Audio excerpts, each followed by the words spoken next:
ঘনিয়ে আসছে বাংলাদেশের জাতীয় নির্বাচন। উত্তেজনা ছড়িয়ে পড়ছে দেশের আনাচে কানাচে। শহর থেকে গ্রাম, বন্দর থেকে হাট বাজার, চায়ের দোকান কিংবা রিকশার গ্যারেজ, সবখানে চলছে রাজনৈতিক আলোচনা। 8 ফেব্রুয়ারিতে বাংলাদেশের ইতিহাসের সর্বশ্রেষ্ঠ নির্বাচন দেওয়ার ঘোষণা দিয়েছেন অন্তর্বর্তীকালীন সরকার। তবে ধীরে ধীরে যেভাবে অস্থির হয়ে উঠেছে দেশের আইন শৃঙ্খলা পরিস্থিতি, তাতে নির্বাচন পর্যন্ত ঠিক কেমন থাকবে নিরাপত্তা পরিস্থিতি তা নিয়ে শঙ্কা প্রকাশ করছেন রাজনৈতিক বিশ্লেষকরা।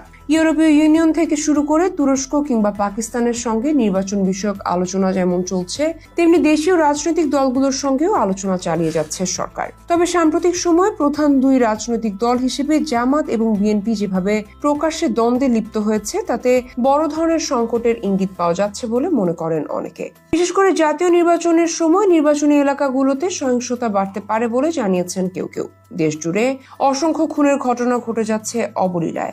সেখানে বাদ পড়ছে না রাজনৈতিক দলের নেতাকর্মী থেকে শুরু করে সাধারণ মানুষ পর্যন্ত। তবে এত হত্যাকাণ্ডের পরও নির্লিপ্ত এক ভাবমূর্তি নিয়ে বসে আছেন সরকার মহোদয়। আর প্রশ্ন উঠছে, আগামী নির্বাচনে ঠিক কিভাবে ক্ষমতা হস্তান্তর করবে সরকার? এদিকে বিএনপি এবং জামায়াতের প্রকাশ্যে দ্বন্দ্বে লিপ্ত হওয়ার কারণে সংকটের মাত্রা বাড়ছে ধীরে ধীরে। জামায়াত ইসলামের ছাত্র সংগঠন ইসলামী ছাত্র শিবিরের দাবি, বিএনপির হাতে নিরাপদ নয় বাংলাদেশ।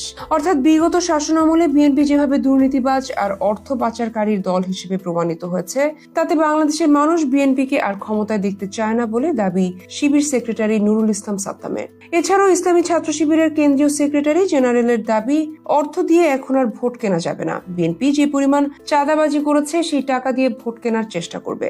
বিএনপির কাছে বাংলাদেশ এখন আর নিরাপদ না।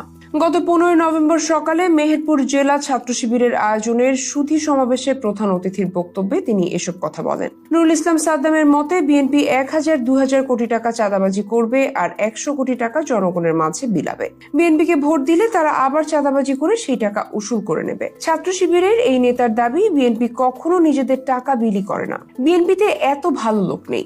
আন্তঃকন্দলে তারা 185 জন নিজেদের লোককে হত্যা করেছে। জুলাইয়ে তাদের এত শহীদ নাই, বুকে হাত দিয়ে তারা বলতে পারবে না।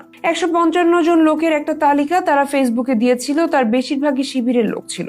নিজেদের তালিকা ভরানোর জন্য ছাত্র শিবিরের নাম ব্যবহার করেছে বিএনপি। তাই সব মিলিয়ে বিএনপির অতীতের দুর্নীতি আর বর্তমান চাঁদাবাজির ঘটনায় দেশবাসী অতিষ্ঠ বলে দাবি শিবিরের নেতার।